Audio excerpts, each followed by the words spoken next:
Good afternoon, everyone. We are most honored to... Yeah, it's working. Good afternoon, everyone. We are most honored to be here, and we thank the Mysuru Literature Festival for giving us this opportunity to present work on natural history and wildlife. The authors of the session are two eminent personages, Mr. Susheel Gyanchand and Mr. Stephen Alter, whose books have contributed considerably to our understanding of our natural heritage and how to conserve them. So I'll briefly introduce both the authors, and then we'll start the conversation. Susheel Gyanchand resides in a farm near Bangalore and has spent 5 decades of his life in the Indian jungles as a hunter, angler, and conservationist. He serves as the president of the Wildlife Association of South India, or WASI. And in 1974, and he's also a member of the Karnataka State Wildlife Advisory Board. In 1974, he joined WASI, which had leased 16 kilometers of the Kaveri River for sports fishing. This position gave him the opportunity to gain an intimate understanding of the river, the jungle, the wildlife, and the people around them, particularly the poachers. His book, titled Rogues, Elephants, Man-Eaters, and Poachers, is the story of his life in the jungle, and I encourage you to buy that. It's a story of adventures and challenges he's faced, and it is reminiscent of the shikar literature of earlier times. It shows the deep understanding about the ways of wild animals and of the people who live alongside them. Through his experiences, he suggests better management of protected areas and wildlife. And what is most exciting is the wealth of anecdotes and chilling stories of his encounters with dangerous wildlife and dangerous people, which makes it a very good read. So we are happy to welcome him. Mr. Stephen Alter is a well-known award-winning author, explorer, and naturalist who's written over 20 books of fiction and non-fiction. His recent book, The Cobra's Gaze, is what he'll be talking about today.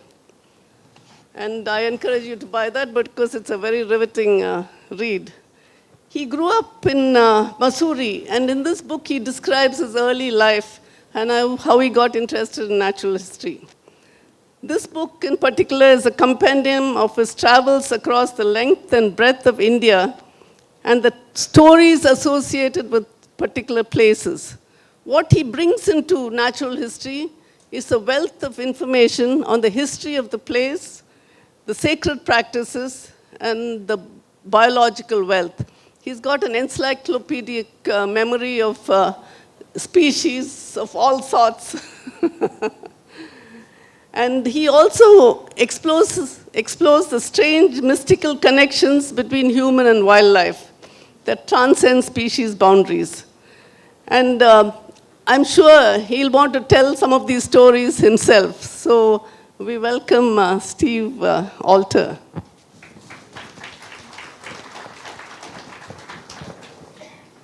So I'll ask them questions, and then they'll answer it. The first question is to them both, actually. Why did you write this book? I'll ask Susheel first.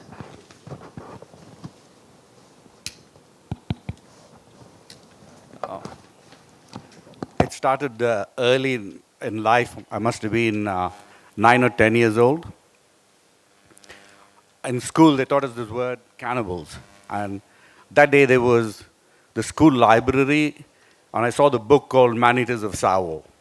And I took the book thinking it's about cannibals, but Man-Eaters of Savo was about man-eating lions in Savo National Park, which stopped the building of a railway from Mombasa to Nairobi. And Colonel Patterson hunted these lions. So as a child, I said, wow, there's so much about nature, this to learn, and I should grow up trying to learn about these animals, tackle problem animals for the protection of people. and write a book. And that's how I came about to write this book. Yes, well, first of all, my special thanks to the Mysuru Literature Festival, especially Shubha Sanjay Urs and her team for doing such a wonderful job of organizing this event. It's a real pleasure to be here.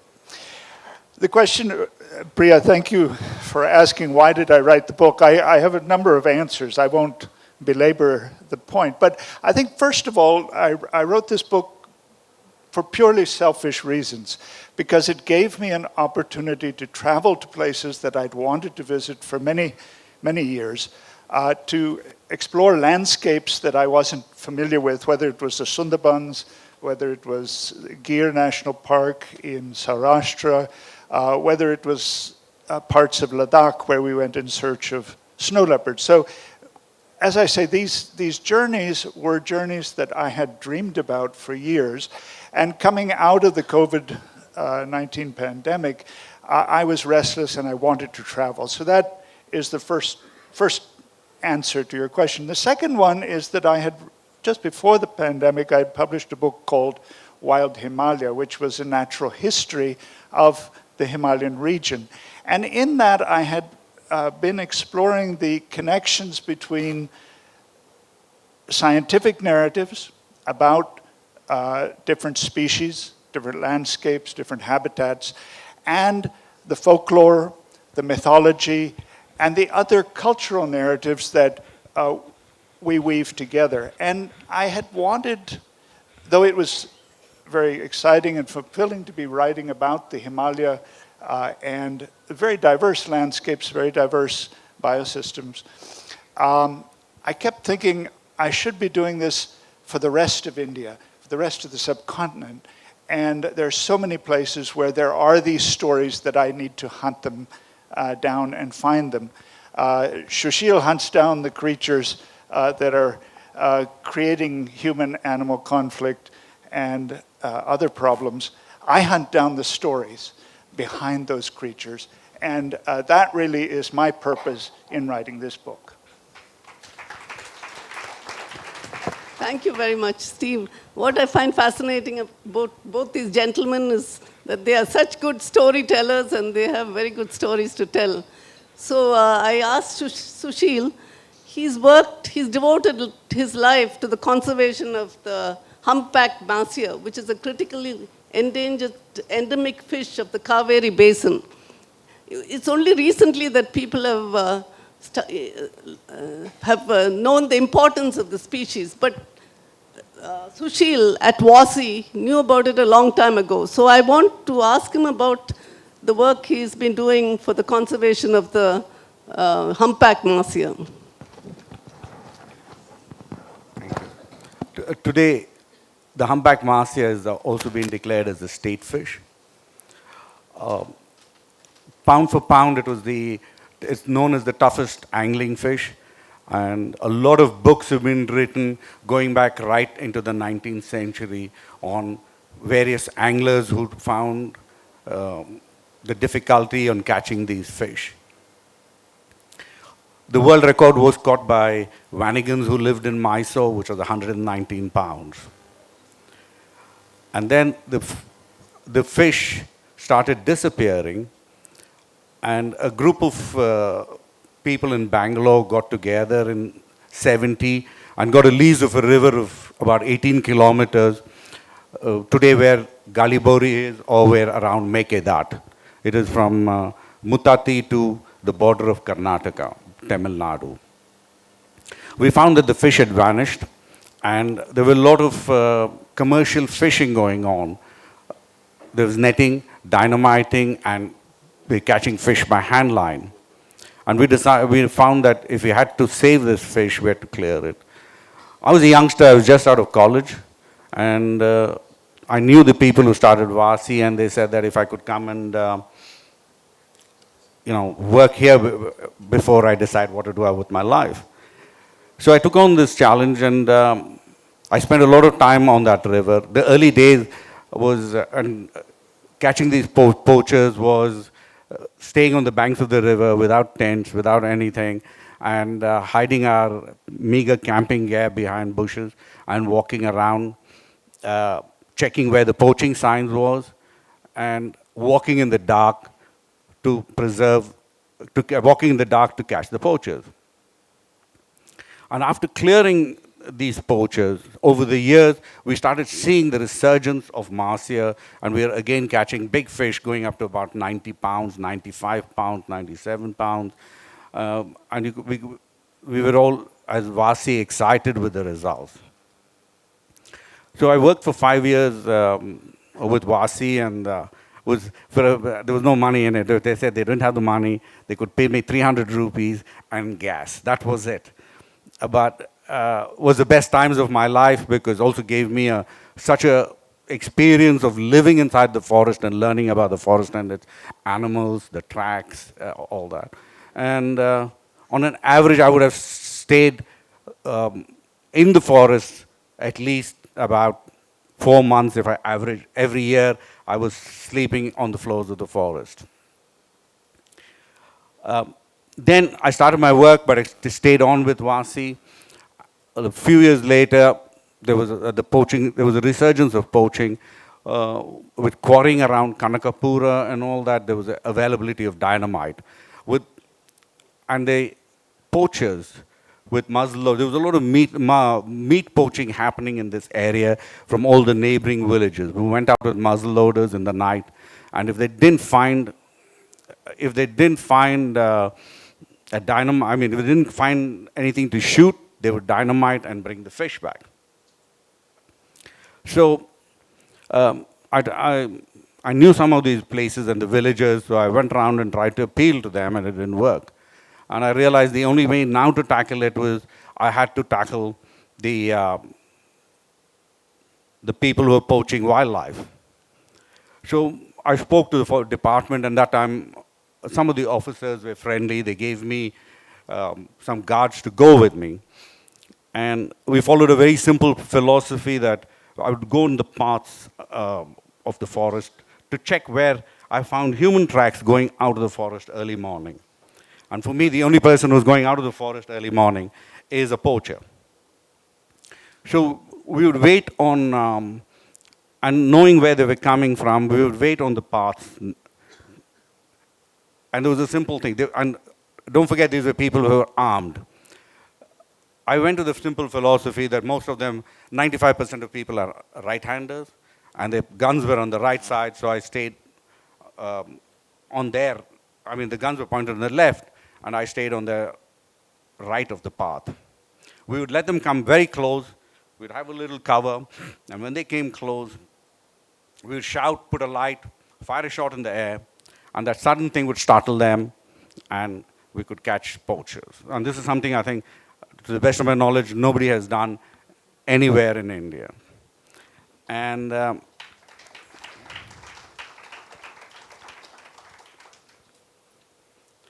as Vasi, I took on a team of 4 or 5 guards, and we spent a lot of time looking for poachers. And one of the months we also caught a gang of poachers who were responsible for 22 elephants. They had killed 22 elephants. In that I can tell you there was one funny thing that happened when we caught the poachers. There was a place on the Kaveri River, in Canada they say Kalkada. It's got a lot of rocks under, and in the summer when the rivers are low, we could walk across. And so we went in early. I was getting dusk, so we said we'd take a packed dinner. So we're eating as it's dusk, and suddenly I see a silhouette of guys with guns walking in. So I tell my guy, and I was there with my guards. I had 2, 3 people from the CID police, forest cell. And we were all sitting down. So I knew with my language, if I called, I speak Kannada well, but they would understand I'm not local. So I asked my guy to say, tell them, come join us for dinner. So they all came, sat, put their guns down, and sat with us. And we picked up 4 guns and 8 guys.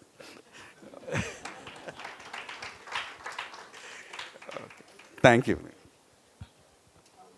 Steve, you talk about the hunter. Sorry. You talk about the hunter's stance. In fact, in your preface to your book, you say that in this cave art in Bhimbetka, the hunter-gatherers who made this artwork, rock art, over millennia, when you look at the art, they regard humans as predators. We have always been regarded as a predatory species by the early hunter-gatherers because they were basically hunters. And then you talk about this hunter's trance. So I'd like you to explain about the hunter's trance or the naturalist trance. Sure, thank you. One of the things that has fascinated me over the years, both in the Himalayan region, particularly Ladakh, and then at places like Bhimbetka and in the Satpura range, are the petroglyphs.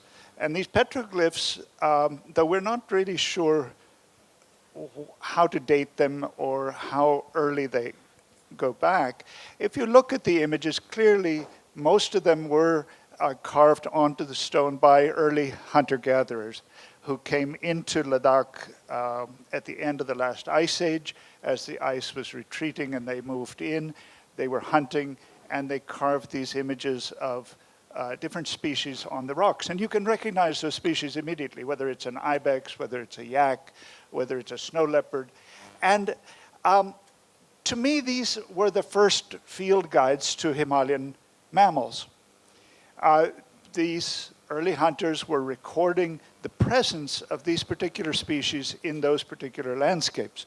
Similarly, at Bhimbetka, you can see on these wonderful cave murals dating back several millennia, images of species that are still there in that particular landscape, whether it's sambar, cheetal, tigers, but you also see species that are no longer there. So as a naturalist, when you see that mural of different creatures, it tells you something about the natural history, that the elephants, for example, have disappeared. The wild buffalo from that landscape have disappeared, and yet there they are on that cave painting. So hunters, whether we want to admit it or not, were some of the first naturalists.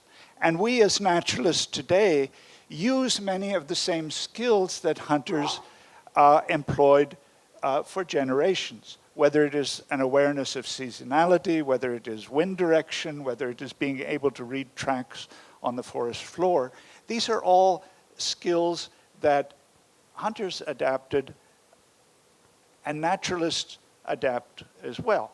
So what interests me in that process is our relationship as a species to other species.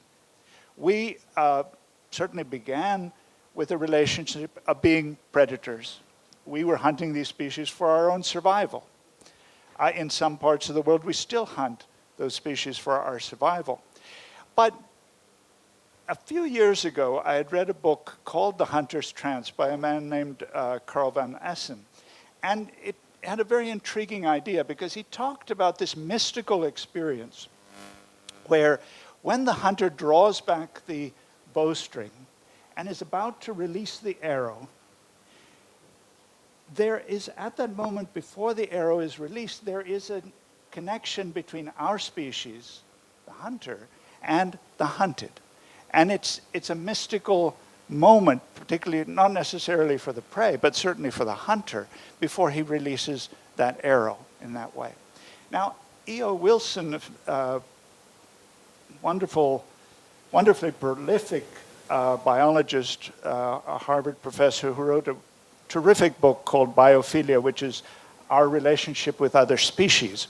He took Carl van Essen's idea of the hunter's trance and he turned that around and spoke about the naturalist's trance. The way in which we as naturalists who are looking for a particular species, he was an entomologist, he was studying ants in Suriname. So there he is looking at the leaf litter, looking for a particularly rare species of ant, which I don't think would lead to a mystical experience for any of us particularly. But for E.O. Wilson, the minute he turned over that leaf and he saw that ant that he was looking for, there was this moment of revelation. There was this moment of awe. There was a moment of, in a sense, wonder at the diversity of nature as we confront it. And that is something that I think has fascinated me for years. It comes together particularly in the cobra's gaze, because I'm talking about the way in which we look at other species and how they look at us. And the cobra's gaze is, in a sense, a reflection of my gaze as well. And as I look at that species, it's looking at me. The cobra doesn't have very good eyesight, so there's a certain irony in that title. But nevertheless, I'm concerned about the way in which I look at that cobra and why I feel a certain passion for the natural world, why I feel a certain sense of almost mystical awe when I'm confronted with that particular species that's looking back at me. Yes, I think that's very true, because I also, I have a lot, we live in the jungle, so even a cobra, I remember I almost stepped on a cobra one day, and then it reared up and looked at me, and I could see in its eyes, maybe it's my imagination, that cobra was even more terrified of me than I of the cobras. So I just let it alone and it slithered off. So, so coming back to Susheel, I think Steve has explained the title of his book, The Cobra's Gaze.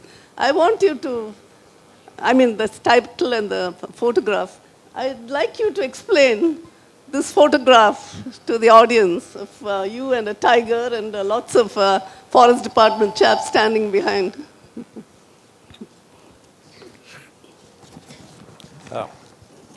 This happened a few years ago in Bandipur National Park in a place called Yedial. There was a man-eating tiger operating, and he killed a lot of people. There was a lot of resistance from the villagers. They burnt a couple of forest officers' jeeps, and they'd been trying to catch it and failed. That's when they reached out to me and said, can you come up and help us both between tranquilizing and shooting? I was issued a permit to carry my weapon and to shoot the tiger if necessary. So I went in there, I found the tracks of the tiger crossing the elephant trench to go to the villages to try and kill a human being. So I started the simple philosophy that if I put in 5 buffaloes, I found 5 places, 5 buffaloes tied up as bait. The tiger could kill the buffalo and not go into the village. And if he's got a full stomach, he's not going to go kill a people, and I would also localize him to some extent. So, from the tracks I found, he was a very big, large male. They've been trying to tranquilize it the whole day or the previous day, and were unsuccessful for quite a few days. I'll just tell you briefly the last bit. We're tying up the last buffalo as a bait on a place where the road, all the forest boundaries where the trench is, next to the trench there's a road. So on this road, at the turning there was there was a tree with thorns. So we said we'd chop the thorns off so the tiger could see this buffalo wherever it was. There was a calf. And we're tying the buffalo was resisting it. So there was a guard holding the buffalo facing the road or away from the park. And I had a person who was with me, helping, called Vijay, who was helping me to tie the buffalo. Tie the rope on the tree. There was a lot of grass, so I requested some of the department officials, workers, to remove it. But it was evening. The elephants were going back. They were all in a hurry. So nobody wanted to remove these thorns. I removed the thorns. I was removing the thorns. Actually, I was behind the guard. It was just that that day was not my day. And my Vijay called me and said, "Sir, come and see if the length of the rope is enough." So I walked from there 5 feet. There was PCCF, Wildlife, Director Project Tiger, the Director of Bandipur, all standing. I stood, and I said, "Yes." But when I turned and looked at the bush there, I saw a small blob of orange. I said, "Was it a flower?" But I thought I didn't notice it. So I started getting the rifle out, and the tiger leaped to the guard. And it roared and leaped. When it leaped, the panic, the few guards who were there, they ran. And they pushed me too. So I felt I could have even shot him before it hit the guy, but when they pushed me, I stumbled. And not only they pushed me, they pushed even PCCF Wildlife, and they went. When they were running, they didn't care about officials or anything. And the guard, he caught the guard, and the guard fell down and saying, "Save me." So I recovered, and at that time, NTCA, that's National Tiger Commission Authority, NTCA, they said there was a minimum caliber, which was a very powerful rifle, only could be used. You couldn't shoot tigers with anything else. So the man and the tiger were maybe 8, 9, 10 feet from me, and I couldn't shoot. I took a little high shot to try and, shoot him and cut his spine so that I could save the man. I succeeded. The tiger rolled over, and the man was saved. And later was also a little embarrassing moment for me, not there. The next day, I wanted to go just see him in the hospital. And the time I went, there was the DC Mysore, the IG Mysore, PCCF, everyone there. And the entire family were touching my feet, saying, and ignoring all the officials because they said that I saved him.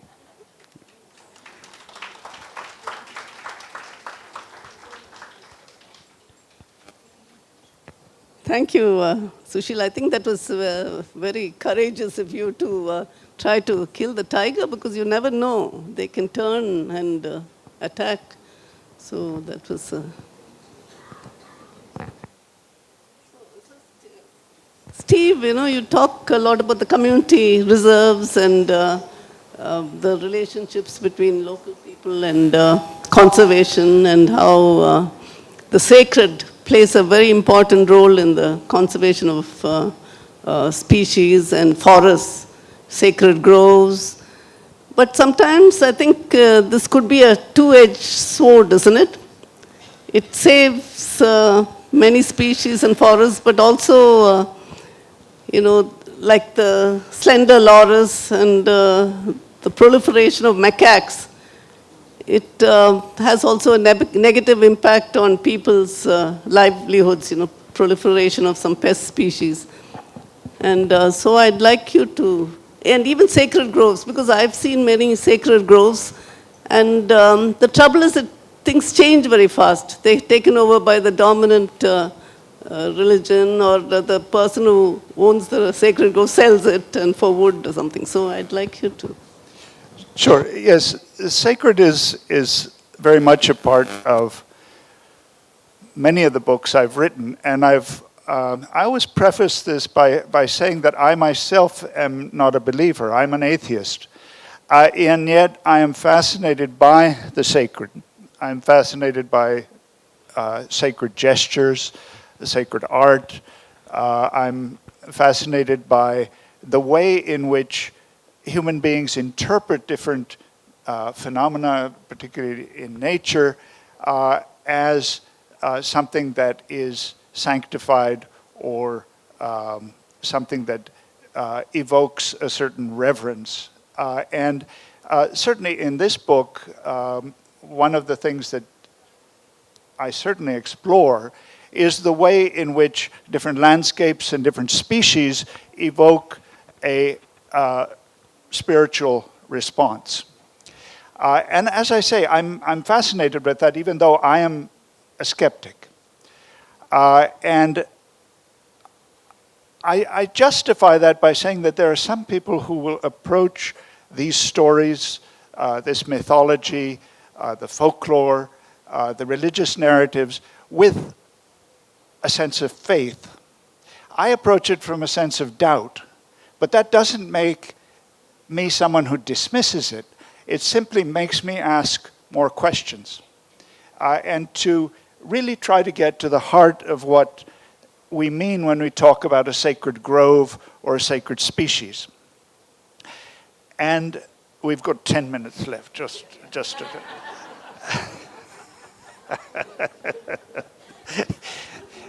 Anyway, very quickly, I'll give you an abbreviated answer to that. But yes, things that are sacred can also, or the sanctity that we attach to a particular species or a landscape can help us conserve it. But as you were saying, Priya, it's a two-edged sword because it can often be co-opted by people who are not necessarily from the indigenous community that set up that sacred grove.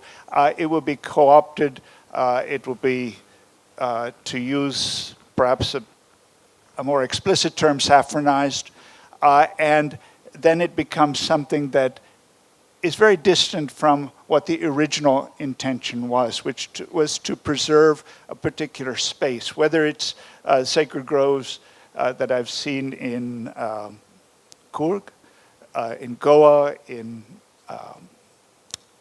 Meghalaya, outside of Delhi. They're all over the country, and they are fascinating spaces in which nature is revered, nature is protected. Sadly, they themselves are disappearing in many cases.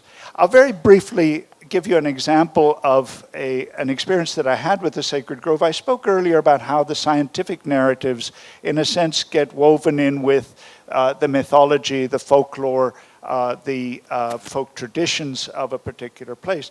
I had gone, when I proposed this book to my publishers, I called it The Cobra's Gaze, and it sounded like a very sexy title and it's going to sell lots of books. But then I was faced with the dilemma, I have to find a cobra, and that's not particularly easy to do. Thanks to Ram Whitaker and Janaki Lennon, I was directed to Agumbe, and I made a couple of trips to Agumbe where I was fortunate to see king cobras in combat. This is part of the breeding behavior of those cobras, and it's a spectacular event. Two enormous snakes, well over 12 feet, wrapped around each other, trying to dominate each other so that their genes will be passed on to the female and to her young in that way. So it's a biological theater, in a sense. I would call it that. And there are many, many scientific accounts of that. Science is storytelling too. And so scientists will describe this behavior in a fairly dramatic manner in that way. After seeing these two cobras, king cobras in combat, the village that was right nearby invited us the next day to a Nagadevta puja. And they said, would you like to come? And I said, of course. This would be a wonderful opportunity. And so we were able to watch this Nagadevta puja with an oracle who was then possessed by the Nagadevta and literally took on the persona of the king cobra. So one day I'm watching this biological theater, and then the next day I'm seeing this, in a sense, spiritual theater that is an immediate reflection of our relationship to this other species. I've taken up more than my 10 minutes, so I will stop there. But that sort of connection is what drives me as a writer to explore these landscapes and to explore these species.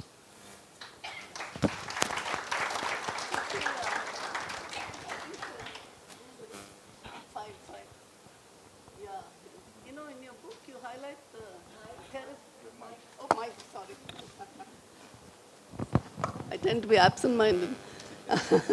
In your book, you highlight the fact that poaching is one of the biggest threats to our Indian wildlife, especially bushmeat hunting, where animals are hunted and trapped, bombed, etc., and shipped to various parts of India for the bushmeat industry. It's an industrial scale poaching. So I would like you to say a few words about that.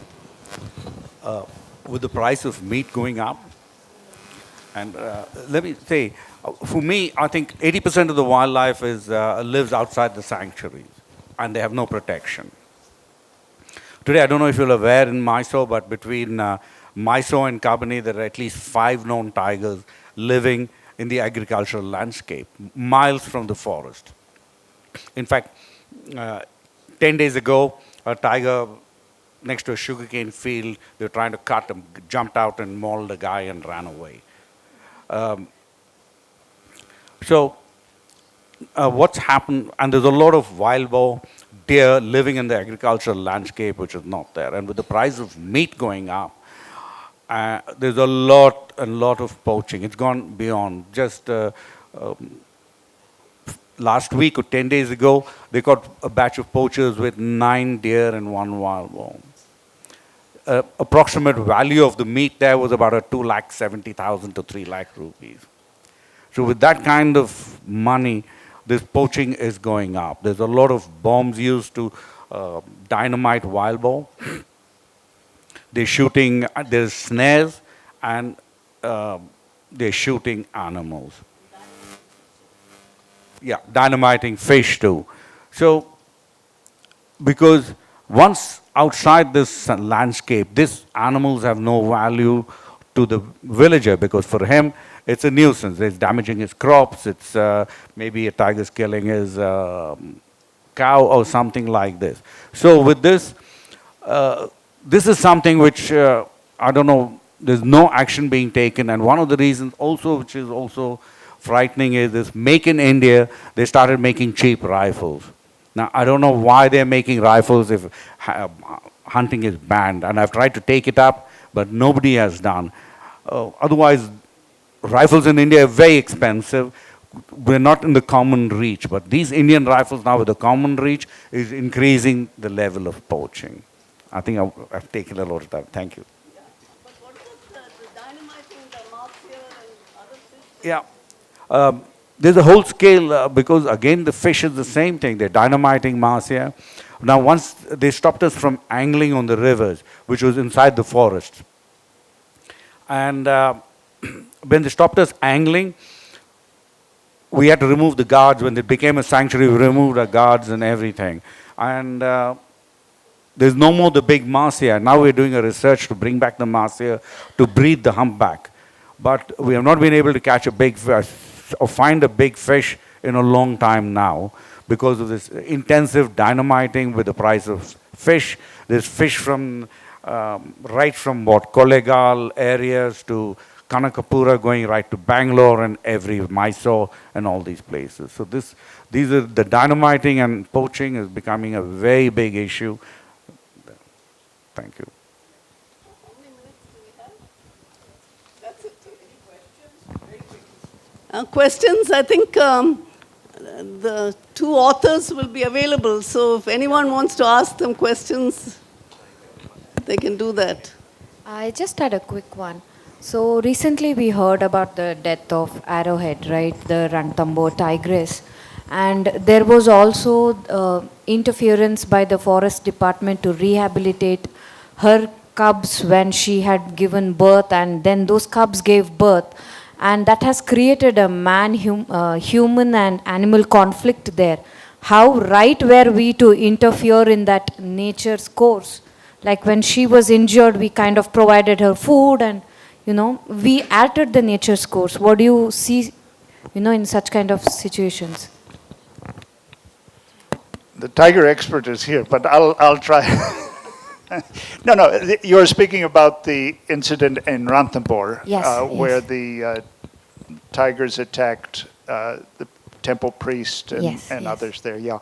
Well, I think that our problem is much bigger than those 3 tigers, and that particular situation. I think the fact that we just do not have adequate habitat for the number of species that, number of tigers that are in these particular national parks is a pressing problem. As Susheel says, many of the tigers are forced to then move out, either by habit or simply because they've been pushed out by others.